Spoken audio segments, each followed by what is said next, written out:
cleaning can be complicated. So with Bob, we keep things simple. In just a few easy steps, Bob will be ready to go.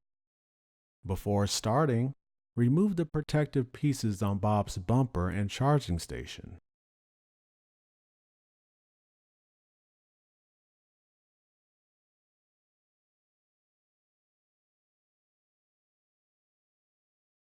Next, install Bob's side brushes.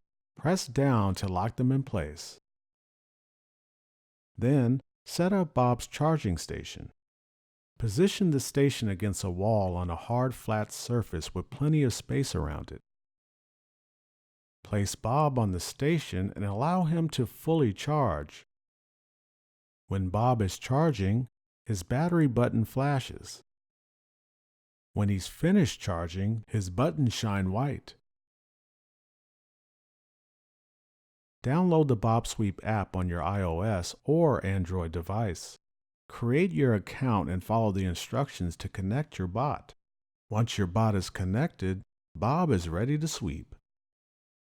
Clear the ground of any clutter or wires and press the play button on Bob. You can also send Bob to clean through the bObsweep app. When his battery is low, Bob automatically returns to his charging station.